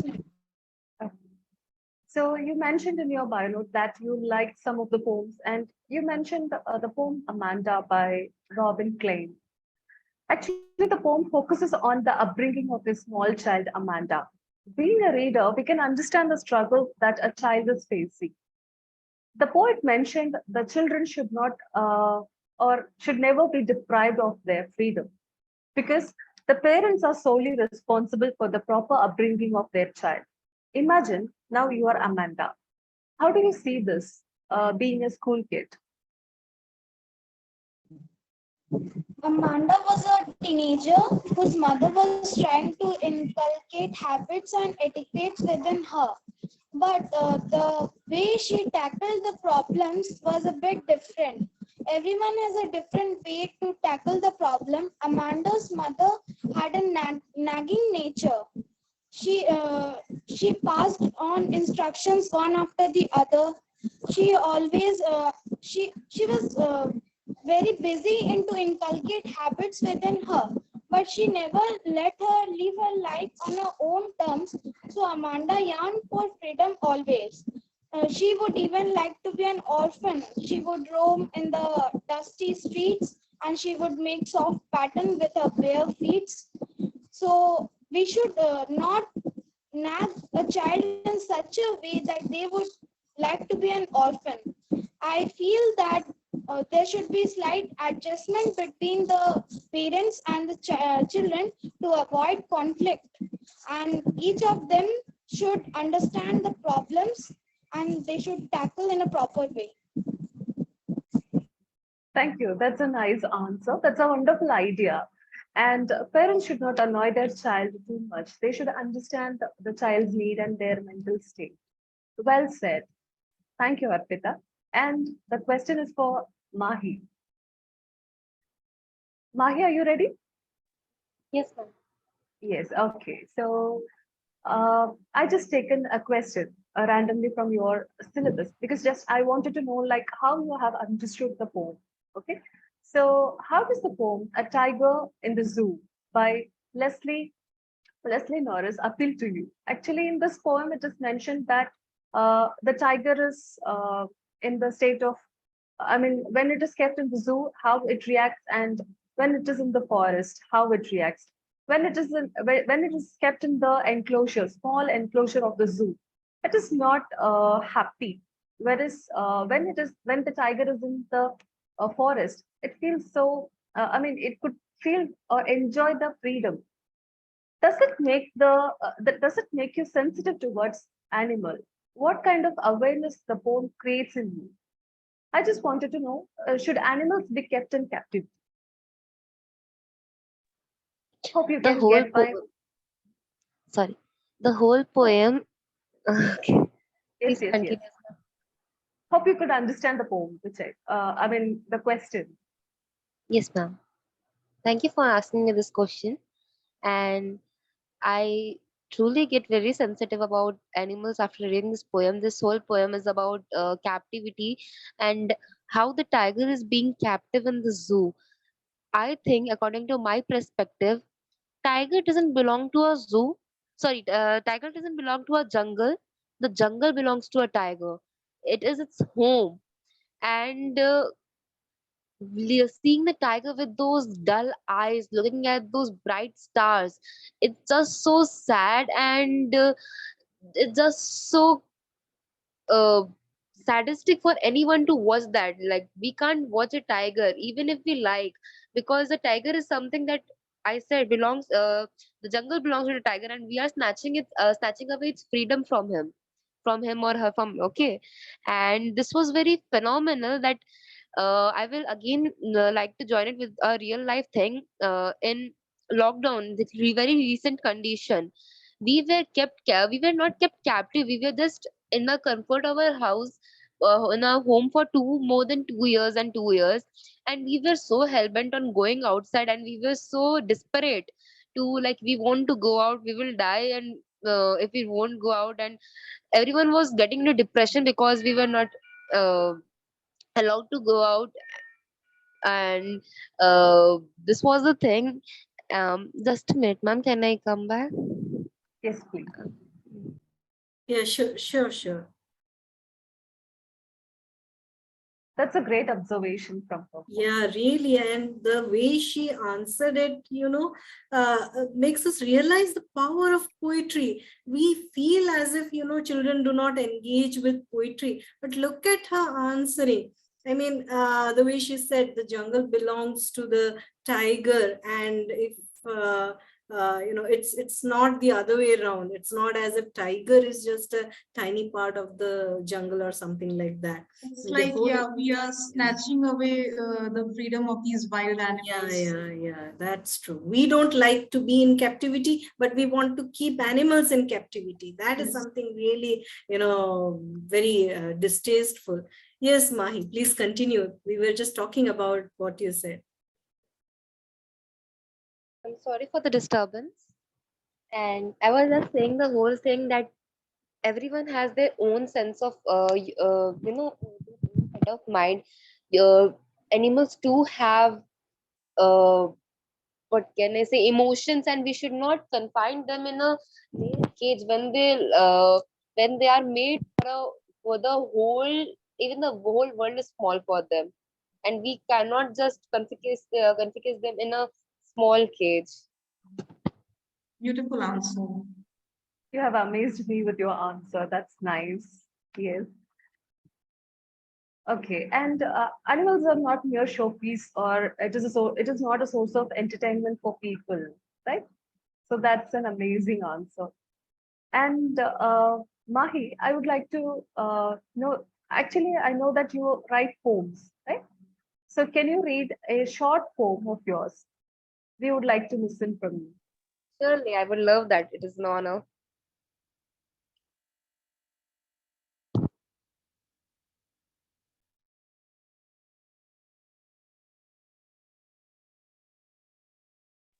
Yes, go ahead, Mahi. Read your poem. Hello, am I audible? Yes, you are audible. Yes. Go ahead. Okay. We are waiting to listen to you. Okay, I'm just starting the poem.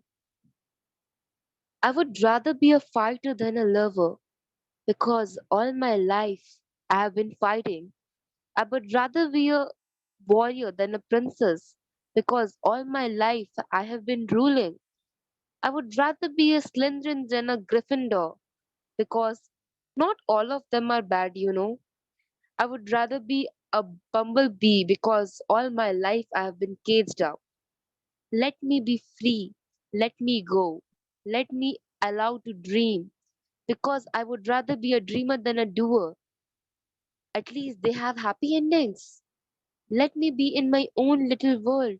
Let me be cozy in my safe haven. Because all my life I have been hurt. Let me heal. Let me come out. Let me fight and not back away. Let me break my own facade. Let me be me. Thank you. That's lovely. Beautiful We poem, have Mahi. Beautiful.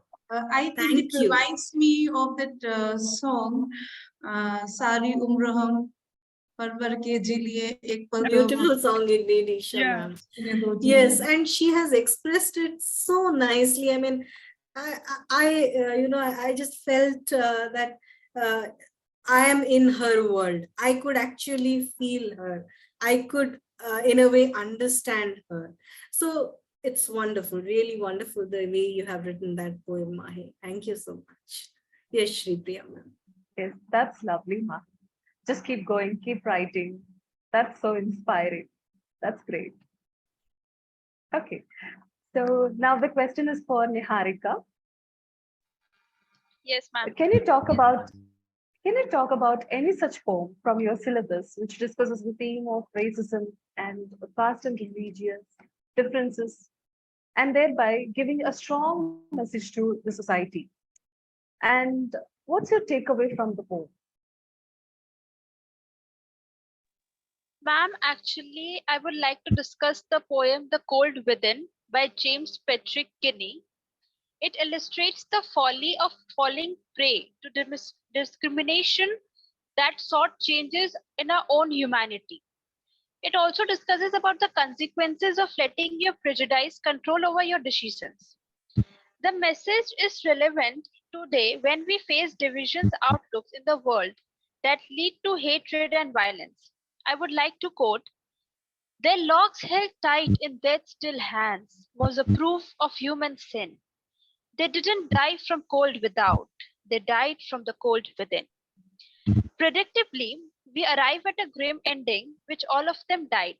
They did not succumb to cold weather outside, but perished because of the apathy towards each other. The poet calls out their sin, opting to die with sticks in their hands, then throwing it in the fire to save everyone. These poems shows the irony of the man becoming the agents of their own demise. It discusses how in today's generation prejudices, malices, biases, discrimination, and racism can destroy human beings. This poem deals with the futility of hatred or discrimination based on race, class, and religion. This discrimination, racism, and bigotry proves futile as none of these people survive by the end, and thus gives an inspiration that discrimination doesn't give us an inspiration to live. I would like to quote a line by a famous author. "It's not our differences that divide us, it's our inability to recognize, accept, and celebrate those differences." Thank you, ma'am. That's a wonderful idea and a wonderful understanding. That's great. Yes, thank you. Thank you, Niharika.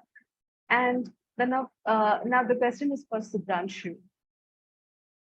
Yes, ma'am. I understand that you have around 200 poems to your credit, both in your mother tongue Odia and some in English. Could you share your experience on what motivates you to have a passion for writing poetry? Just will you share one of your favorite poems and say why? Being a poet, what would you like to say to the future poets like you? Thank you so much, ma'am. That is really such a nice question one has asked me after such a long time.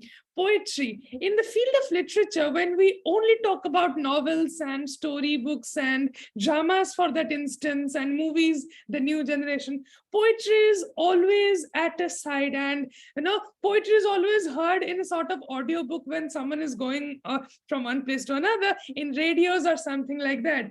But it is the finest form of writing because it has an impact which depicts people in all their states, starting from their complexity to their psychological state of mind, because starting from, I must say, from Venerable Bede and Chaucer to the modern day Eliot and Cummings, all of them have evolved human generation through their fine quill of poetry. It's still, I mean, all genres of literature are quite important, but one poem, a single piece of poem can describe friendship, love, death, and other emotions in a simple yet quite beautiful manner. That is what importance of poetry is, because that has a dominant style in English literature. And if I speak personally about me, these legends who stand tall in the world of poetry, they have only inspired me to write. And the modern day poets also, not to forget,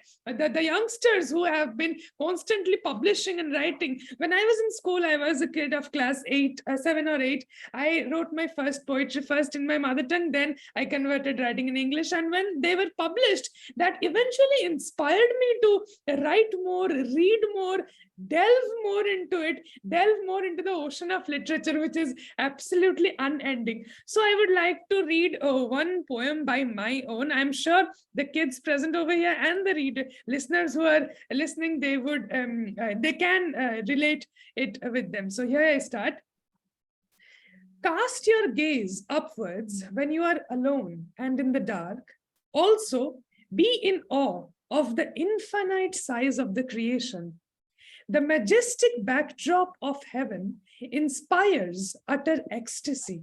And as the rapture gathers within you, you dare not speak or breathe. The glittering, beautiful pearls amid a night of confetti of stars. What beautiful the scene is. Additionally, a supermassive black hole and pulsars do a whirling, frenzied dance. The gravitational hand of the planets is perfectly timed.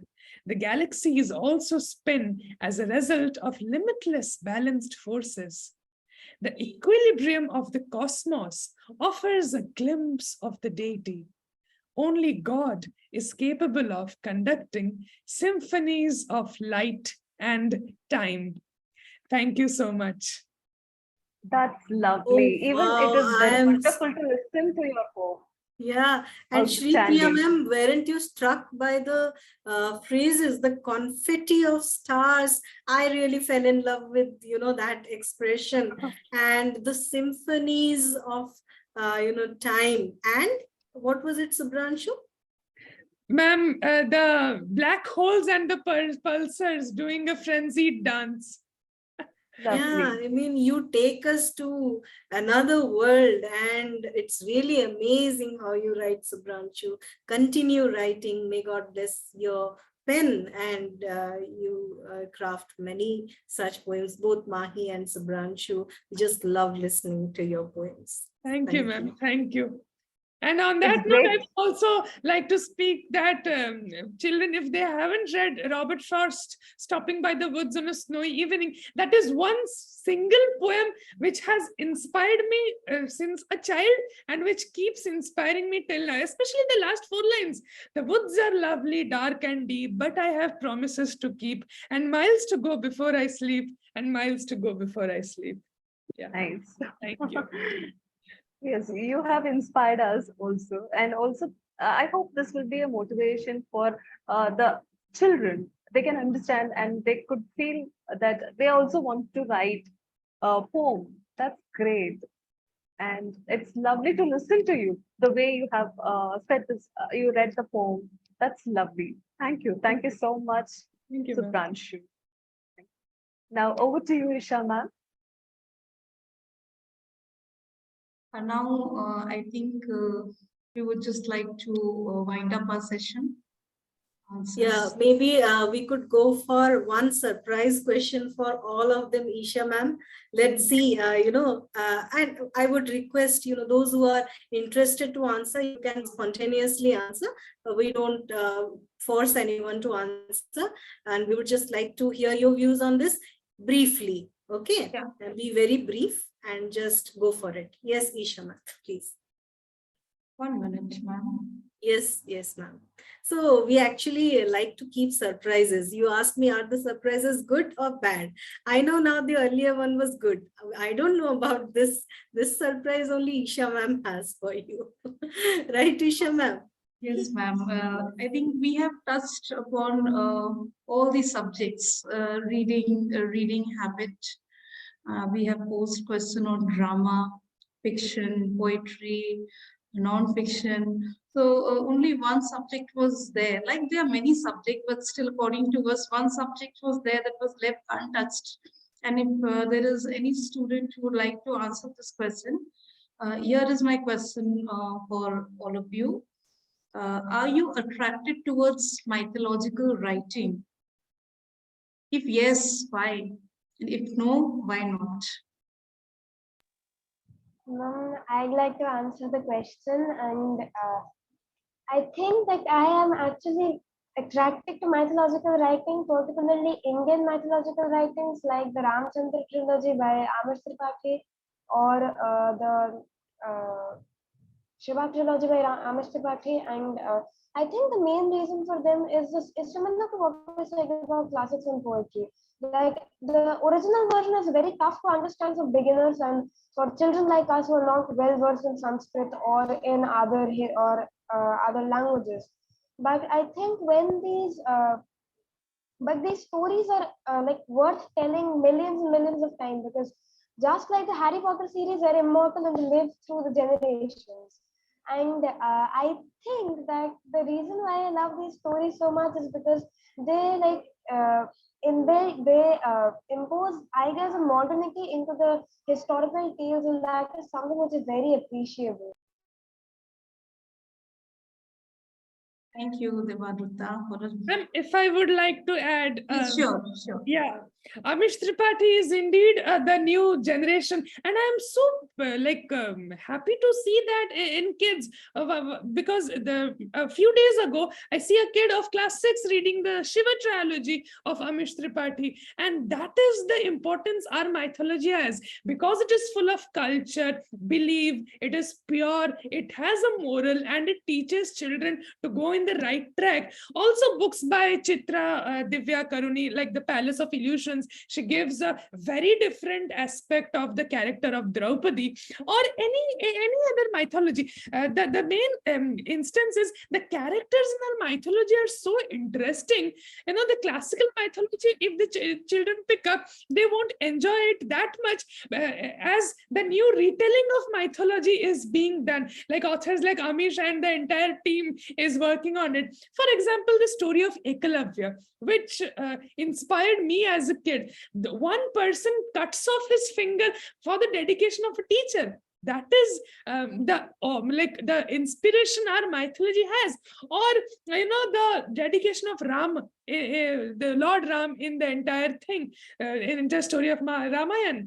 That is how mythology is so inspiring for us. It teaches us a good thing, and to stay away from darkness and to protect ourselves. Yeah. Very rightly said, Subhransu. Like if we directly try to teach our children the moral values, so it is difficult to do things so directly, but yeah, teaching them in these roundabout ways through characters and through character development and through mythologies, things become far easier for teachers as well as for the parents, because it is very important for us to inculcate these moral values within our children in their growing years. Thank you for such a wonderful answer. Thank you. And with this, we would like to conclude our session today. And what I would like to say here is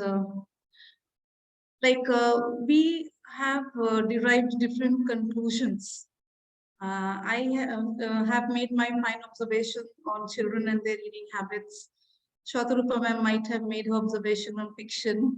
Sripriya ma'am might have made her observation on poetry. So I just leave it to them to discuss their areas, but regarding my field of discussion, what I would like to say is it is my saying to the parents that do encourage your children to read. only encouraging the children to read a prescribed syllabus and telling them to score more. Okay, that is fine. We have to do it as parents and teachers, but apart from that, we must also encourage them to do reading things out of the syllabus, because it helps children to explore their mind. And whatever we read, whatever we learn, everything finds a connection somewhere. So this is what I would like to request parents and also the children to take up reading and not to think that reading is a wastage of time, and in that much of time we can read our syllabus. Yeah, we will always read the syllabus for the academic purpose. But reading things out of the syllabus also gives us a lot of joy, and even reading the things of the syllabus with joy also develops a lot of joy. This is what I know. And I would always encourage the children to read, and to the parents that let the children make use of gadgets if they want to read ebooks. Because many times parents think that children are making use of gadgets just for using the social media. Yeah, they do, but all the children don't do. So keep a fine watch on our children, and if they like to read, we must definitely encourage them. And other thing, what I would like to suggest is, in our, when we go back to the ICSE syllabus, we see that there is reading of drama in the ICSE syllabus, and, it develops a love in the children for reading. But due to my so many years of teaching of children, what I have observed with the CBSE syllabus is, yeah, the syllabus is of course very good, but if reading is encouraged there also, it will develop the interest of the children into reading of drama also. Otherwise, they find it like drama is difficult, the way they find poetry is difficult. So to make things easier, we have to give them a way out to do things. So this is what I would like to say to everyone present over here, all our viewers here, and my sincere thanks to my fellow mates here, Sripriya ma'am, Shatarupa ma'am, and my such lovely children who have stayed here so patiently, listened to us patiently, answered beautifully, and somewhere I feel like we are not dealing with children, but we are dealing with many matured minds over here. So this is what I would like to say, and over to you, Shatarupa ma'am. Definitely, Isha ma'am, I agree with you. I don't feel like a teacher today. I feel like a student, because I have learned so many things from these children. And I actually love this feeling, when I have that attitude, when I think that, yes, I can learn from kids. That attitude is so lovely and so beautiful that it'll actually enrich Sometimes us. I think we should become students and let them be teachers. Definitely, because they, in their little beautiful ways, they teach us so many profound things which, we don't have the capability of thinking sometimes. They can be sensitive to so many things which, we cannot be sensitive in that way.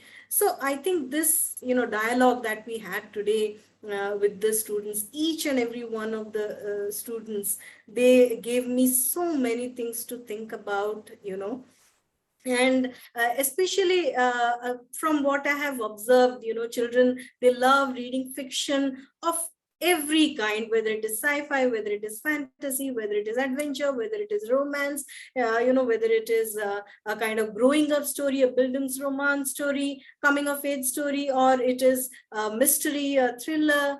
I mean, all kinds of fiction available. They have an interest in that. But I was really struck by something today, and the way the two kids, they responded to your question on mythology. I mean, it left me awestruck, because usually we have this view that children are not so much into reading mythological tales. They don't have that kind of an attachment. But even, Niharika and Ritimaan, while Subhransu and Debadrita were speaking, Niharika and Ritimaan also mentioned their experiences of, getting connected with mythological tales in the chat box. And that was something that was really inspiring for me. That, I think it is a misconception that children are going away from roots, or children are moving away from traditional things just because they know a lot more than us about technology. It's not that. No, it's not that. And we have learned it from the kind of answers that our kids gave us today. Now, I am just reminded of something interesting. Actually, I came across a writer, Samhita Arni, and she started writing and illustrating her first book when she was 8 years old. Imagine. And she was writing a story on the Mahabharata. Mahabharata, not in the usual sense, but the Mahabharata, a child's view. That is the title of her book. So, a child's view of Mahabharata. And when that book was compiled and it was published, it got translated into so many languages, and the book sold so many copies. So this is really amazing. And her latest work is based on the Ramayana. And I find that really interesting, because in one of her interviews, when she was asked about her latest work, she said, in Ramayana, Ayodhya is a place, a modern kind of place, with telephones, cars, and an active media. So imagine Ayodhya. So this is what retelling does to mythological stories. Why wouldn't the children be interested in such stories? So you have this place, Ayodhya, full of cars and so many modern amenities. And then one journalist asks a question about Sita, and then no one is prepared to answer. There is silence. So then the journalist is intrigued. Why this silence about Sita in Ayodhya? And then the quest begins, the narrative begins. So I mean, that is something really fascinating. And these kids' answers, they just reminded me of this wonderful writer about whom I was reading some days ago. So yes, children are readers. It's not that they have moved away from reading at all. We just need to, ask them. That is our problem. We never ask them. Ask them and they will tell you 1,000 things which you don't know.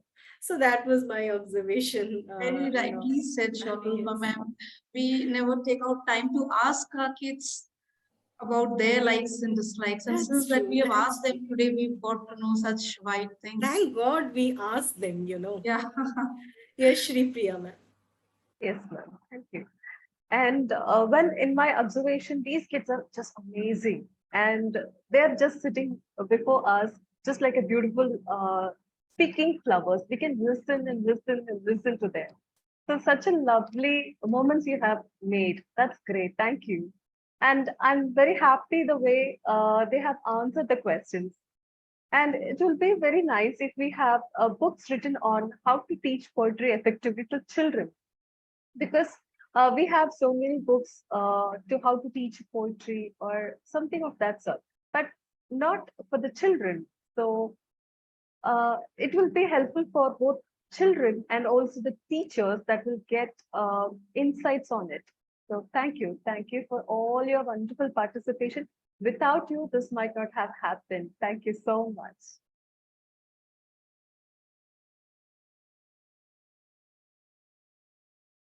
Really, now it's over to Shatarupa ma'am. Okay. To end the session. I am really excited. I don't know if I will be able to sleep properly today because, I have so many things going on in my mind, thanks to these wonderful children who, spared their time and their energy, and not for a moment did they, let us have this impression that they want to go away from it, or they don't, or they're hungry, or they are sleepy. Now, I must thank all these wonderful children and along with staying these with us till the end. We would like to thank their parents also, Yes, definitely, definitely. Had the parents not cooperated with them and with us, we would not have had this wonderful session today. And I also thank AIFEST for giving us this opportunity of organizing this beautiful session. And we would like to end. So good night, everyone. Thank you. Bye-bye. Good night, Miss. Thank you, ma'am. Thank you, ma'am. Good night, everyone. Bye-bye. Good night.